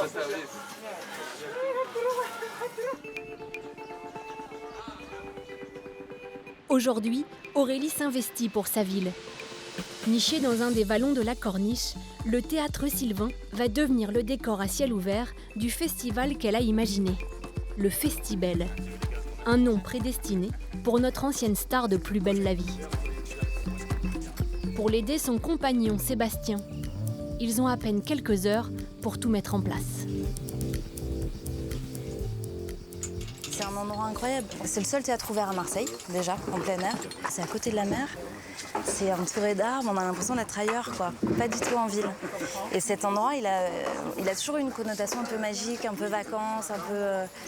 Et quand j'ai pensé au festival, je me suis dit, il faut qu'on ait cet endroit-là. Le pari est risqué. Au pays du rap, Aurélie mise sur un festival aux consonances africaines. Et c'est sans compter sur les aléas du direct, en plein air. Tout se passe bien, je pense qu'on est dans les temps. Après, voilà, il faut juste pas qu'il pleuve, mais a priori, ça va pas tomber. Non, ça tombera pas et c'est super. Ce temps-là, parce qu'il fait moins chaud. Exactement. Et les gens iront pas à la plage, ils viendront en festival. Exactement. Donc c'est le mieux, ça a été commandé, idéal. c'est une commande. Et puis, c'est bien connu. À Marseille, il ne pleut jamais.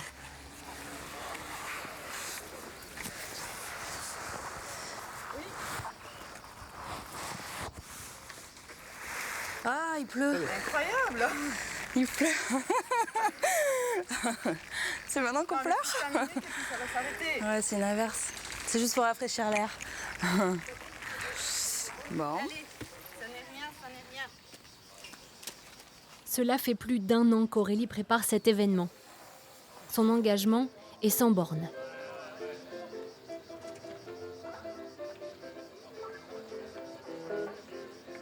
Je dirais qu'Aurélie, elle a le bon côté de Marseille. C'est-à-dire qu'elle a ce côté... très souvent, les gens qui arrivent à Marseille ont plein d'idées, plein d'envies. Au bout de 5 ans, ils arrêtent tout. Aurélie, elle ne se décourage pas. Donc je dirais qu'à son niveau, elle véhicule une image positive de Marseille. Et elle montre le bon exemple, surtout. C'est-à-dire qu'à Marseille, on peut faire beaucoup de choses. Mais c'est pas facile. Le repas est servi. À table. Voilà. Moi, j'aime le contact avec les gens, je viens du théâtre, j'aime la scène, j'aime faire plaisir aux gens et partager un moment et aussi certainement me mettre un peu en danger et du coup prendre des risques parce que créer un festival c'est un risque, on ne sait pas s'il y aura du monde, on ne sait pas si ça va leur plaire. Bon, vous êtes bien? Le lieu magique, n'est-ce pas? Je suis très heureuse que ça se passe ici parce que vraiment, vraiment c'est un endroit qui me tient à cœur, qui m'habite depuis longtemps. Je vous souhaite une très bonne soirée.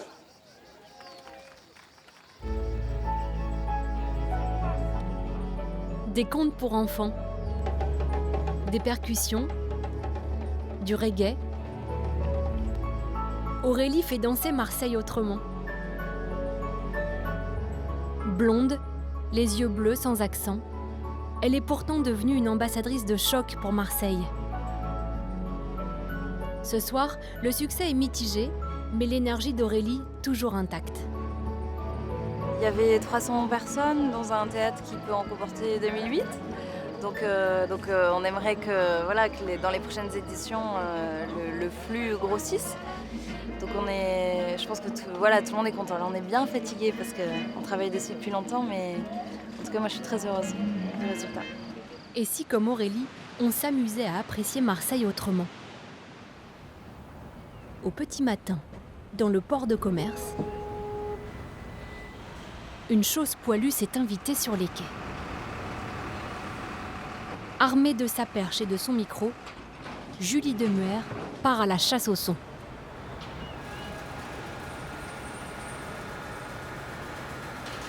Ça vous embêterait de juste manipuler pour que je puisse enregistrer les sons quand vous manipulez les...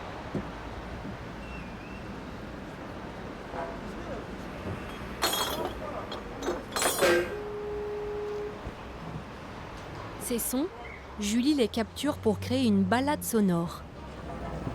Le concept est simple. Découvrir des sites improbables avec un casque sur les oreilles. Comme dans les musées, mais ici, à ciel ouvert. Ce matin, Julie s'attaque au terminal des dockers. Le portier prend les conteneurs, il les relève à peu près de 1,20 m et on met des twists dessous. Des twists, on appelle ça. Donc, quand il arrive, enregistrer des conversations, recueillir des anecdotes, chasser des ambiances. Julie entend de la poésie là où d'autres entendraient simplement du bruit. C'est comme une gamine, c'est magnifique. Vraiment plein de fois, j'ai rêvé d'être en dessous en fait, de cette grue. On n'a pas de marée à Marseille, mais on a des flux et des reflux de containers. C'est ma marée à moi.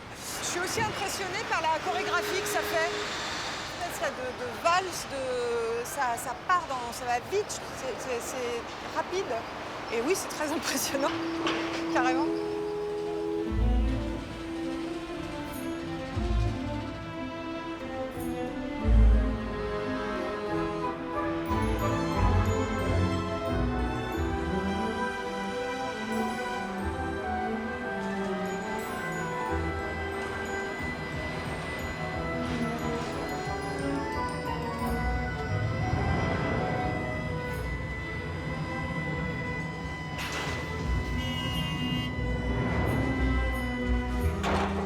Ce terminal des containers sera la prochaine balade proposée par Julie.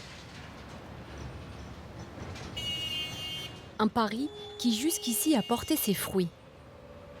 La petite Marseillaise a été repérée par un géant américain de l'Internet. Et voici le résultat. Avec Radio Grenouille, j'ai commencé à collaborer avec un groupe d'artistes et d'habitants. Et ensemble, on a créé Promenade Sonore, une série de 40 balades audio. Ce spot, réalisé par Google, a été diffusé à la télévision et dans les salles de cinéma. Un moyen d'inciter les gens à venir voir ces endroits. Un simple clic et vous téléchargez une balade sonore. Un deuxième clic et vous suivez l'itinéraire. À vos casques, prêts, partez. Les balades de Julie vous conduisent là où vous n'iriez jamais.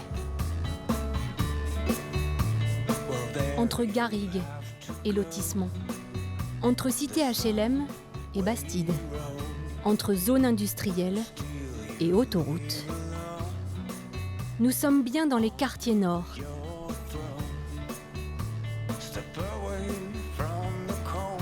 Suivez le GR. Les sons enregistrés par Julie empruntent une grande partie de ce drôle de chemin, le GR 2013.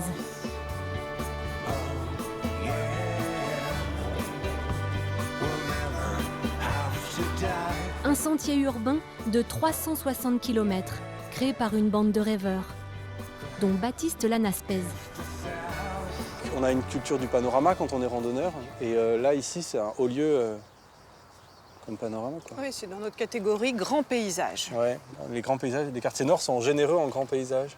Et là, ici, dès la première fois, on s'est dit, bon, ça, c'est plié, validé, c'est bon, quoi. Difficile à croire, et pourtant, les quartiers nord ont un des plus beaux balcons sur la mer. Quand vous êtes là, oui, ça vaut la peine d'être visité quand même.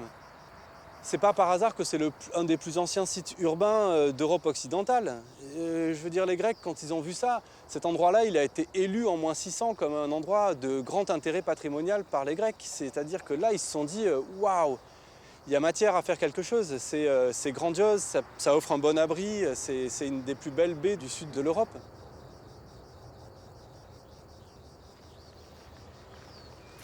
Alors, est-ce qu'il y a encore des asperges? C'est une de mes grandes activités. Quand je marche, je cherche toujours ce qu'il y a à manger. Allez, je vais vous faire un petit bouquet comestible. Des épinards sauvages, du fenouil, les plantes sauvages, et notamment celles qu'on peut manger. Il y en a plein. Des asperges et des randonneurs. Le GR 2013 a attiré 150 000 marcheurs depuis sa création. Bonjour. Bonjour. Vous cueillez quoi? Des asperges sauvages. Ah, parce que alors justement, je cherchais. Ça fait pas une grosse omelette là quand même. On le fait, vous savez, moi j'aime pas particulièrement, des fois un peu pour les amis. Vous savez justement qu'ici il y a un GR qui passe? Oui, on a vu les tracés.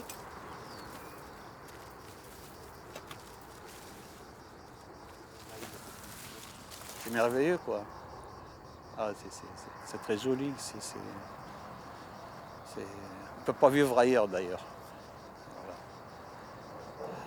Voilà. On a des amis, plein d'amis qui sont à Paris. Alors, ils ne voient pas la mer, ils ne voient pas ça, ils ne voient pas ci. Je dis, viens, monte ici. Moi, je ne monte pas à Paris. Non, moi, mon truc, c'est Marseille. Voilà.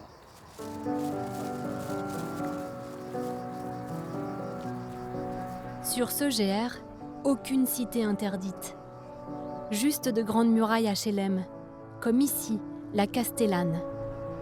La cité de Zidane est aujourd'hui la plus redoutée.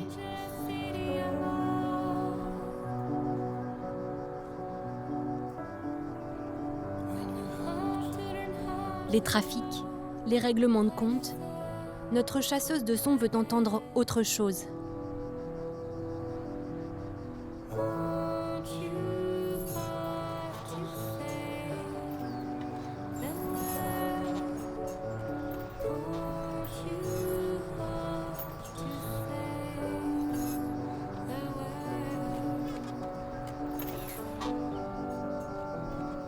À l'oreille de Julie, le chant de la mer. Et puis, des questions improbables. Passez dans la caméra. Si vous avez des trucs à dire sur la mer, La c'est pour mer. Thalassa. Vous connaissez Thalassa, l'émission? Oui, on connaît ça. Ah non, on veut parler du réseau, nous. On veut égaler le shit, nous. Après, la mer, c'est bien. Je m'enguille l'été pour aller me baigner. La mer tout bleue, là, c'est trop beau. Ah, peut-être on peut descendre un peu ensemble, non? Ou ça vous gêne pas? Non, moi, ça me gêne On pas. marche Après, ensemble. c'est la casse, ici. C'est la casse aux voitures. On filme pas un peu en cas d'action? Bah, pas trop, là. Nous, on est plutôt bucoliques. Je ramasse des asperges. Je leur apprends à reconnaître les brocolis sauvages. Je suis une gentille fille. Ah, nous, c'est... Et tu sais pourquoi ça Non. s'appelle Castellane? Ah, je sais pas, ça. C'est parce qu'en fait, c'était le nom d'une très grande famille à Marseille qui avait plein de terres. Du coup, en fait, c'est le nom. À chaque fois, ça fait référence à cette famille-là. Et ici, c'était leur terre. Là. Il y avait un château. Et du coup, quand ils ont cédé les terres, souvent les cités, en fait... Où il y avait la Castec. Tous les quartiers nord et tous ces terrains-là, c'était des terrains où il y avait des châteaux. Amener de la poésie là où on ne l'attend pas. Les quartiers nord, c'est 250 000 Marseillais qui vivent pour la plupart dans une grande précarité.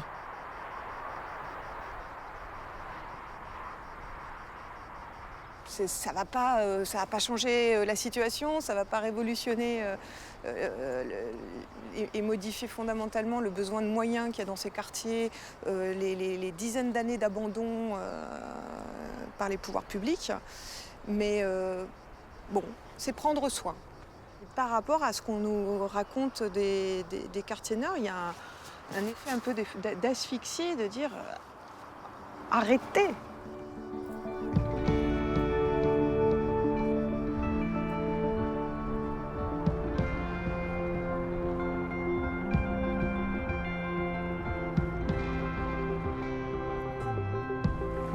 À l'autre bout du port, une petite embarcation prend la mer. Elle part se frotter à un géant. On se dirige vers le Saipem 10 000 là, pour faire de relève de pilote. En première ligne, Hervé Coat. C'est lui qui était aux commandes du paquebot. Ce matin, c'est encore un bateau hors norme qui l'attend. Le Saipem, un navire plateforme en panne. Hervé va devoir le rentrer dans ce bassin. Avec la croisière, c'est l'autre pari du port de Marseille, la réparation navale pour les gros gabarits. Alors c'est un bateau qui fait 42 mètres de large et la cale-sèche dans laquelle je vais le rentrer fait 50 mètres de large. Donc ça sera vraiment du chausse-pied. Ce qu'on appelle chez nous du chausse-pied. Voilà, donc c'est une opération très particulière, hein, pour ma part, je n'ai encore jamais effectuée, donc j'espère que tout va bien se passer. C'est un bateau, en plus de la passerelle, on ne voit absolument rien. C'est comme si on avait un échafaudage devant la passerelle, on n'a aucune visibilité. Voilà, donc un petit peu l'inconnu, mais je suis confiant.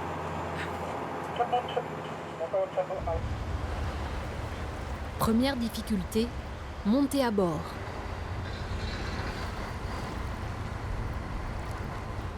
Cette fois-ci, il y a plus de 20 mètres à gravir au-dessus de la mer.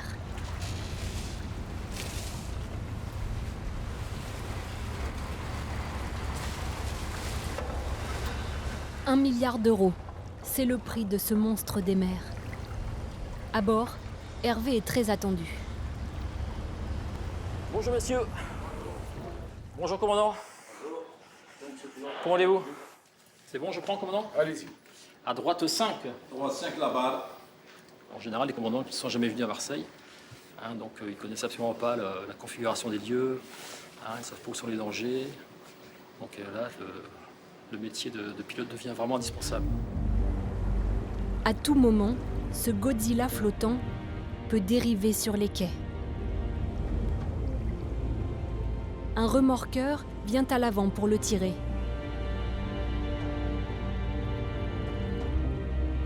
Deux autres sont en renfort.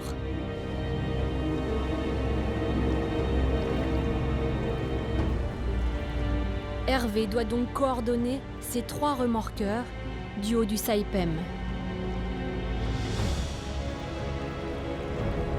Le colosse fait son entrée dans le bassin.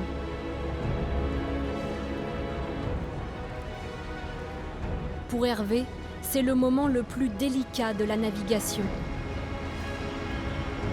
La marge est étroite. De chaque côté, à peine 4 mètres. Autant dire rien à l'échelle de ce navire de forage, habitué aux eaux profondes.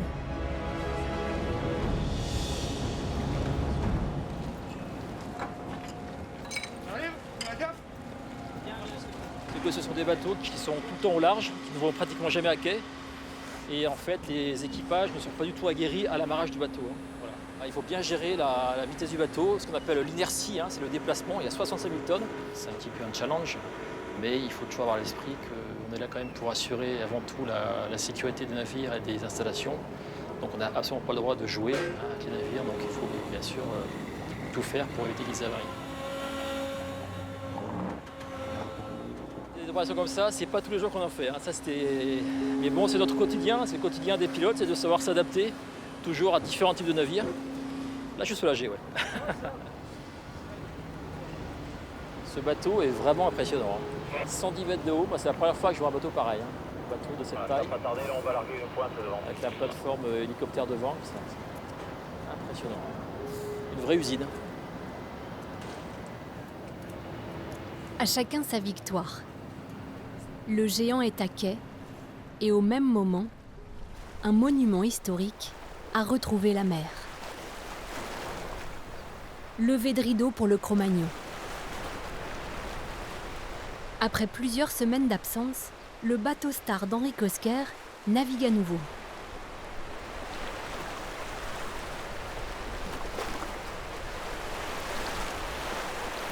Blanc et bleu, voici ses nouvelles couleurs.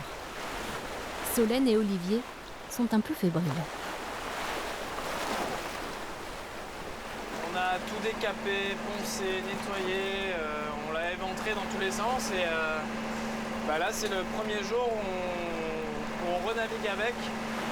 Et oui, ça fait bizarre là, on se réapproprie les commandes, les odeurs, les bruits, tout ce qui caractérise en fait un bateau en bois qui a quand même 60 ans, quoi. Donc là c'est vrai que je suis un peu ému par cette première navigation là avec l'équipe. Eux ont l'air beaucoup plus détendus que moi d'ailleurs. Mais tout va bien. Tout va bien, tout va bien. Regarde ma fripouille. Viens voir. On va au port, ma belle. Regarde, c'est là-bas qu'on va. On retourne à la maison, fripouille. On retourne à la maison. Pour son retour à bon port, le Cro-Magnon peut compter sur son public. Ouais, ils sont tous là. Génial. Olivier ? On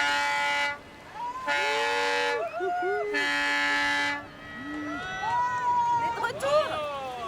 On est de retour. Il est beau. Attention à la peinture quand vous l'amarrez, hein. Alors ça vous plaît? C'est joli, hein? Ben voilà. Très bien, bravo. Ben merci. Beau travail. Merci beaucoup. Et Cosquer, il l'a déjà vu, hein? Tout refait, pas encore? Parce que ça va lui faire un choc. Vers la mer, vers la mer. Attends, c'est quoi, on secoue? Ah non, mais... Voilà.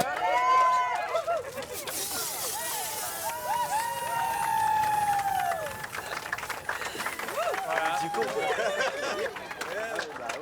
Allez, messieurs, dames. Allez, ça valait le coup de gratter? Ouais. Bah alors, à Cro-Magnon? Cro-Magnon. Merci à tous. Le Cro-Magnon est sous les projecteurs. Et il y a quelqu'un à qui cela fait particulièrement plaisir.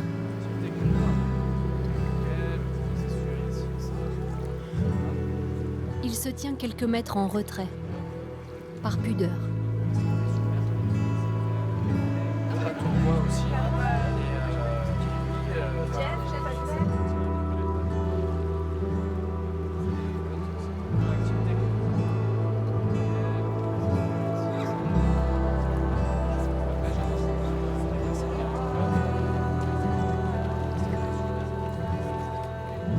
Il est joli votre bateau, mademoiselle. Vous avez bien bossé dessus, hein? Cro-Magnon est de retour. On est parti pour une nouvelle vie. Et... C'est ça. Avec les beaux jours qui arrivent, là, on a déjà des gens qui veulent plonger. Ouais. Des heures de travail, j'imagine, mais... Quelques heures, ouais. Quelques heures, quelques nuits, bon. Ah, quand on aime... On compte pas. Voilà, c'est ça. Et ouais, c'est vrai que c'est un bateau qui a eu une belle histoire. Parce que moi, je l'ai acheté, ce bateau. Il s'appelait Cro-Magnon, déjà. Et en plus de cette histoire, c'est que je découvre une grotte, par hasard, hein, qui date de l'époque de l'homme de Cro-Magnon. Et là, c'est encore plus fabuleux, ça. Voilà. C'est toute l'histoire du Cro-Magnon. Une destinée. Une destinée, certainement, oui, peut-être. Et puis en plus, avec le nom que je porte, parce que Cosquer en breton, ça veut dire lieu ancien. Voilà. Ben, c'est vrai. Ben, je vous souhaite de continuer et de faire plaisir à des tas de jeunes. C'est surtout ça. C'est bien pour Marseille, c'est bien pour montrer ce qu'il y a sous l'eau et montrer aux Marseillais que quand même leur mer ici, elle est belle.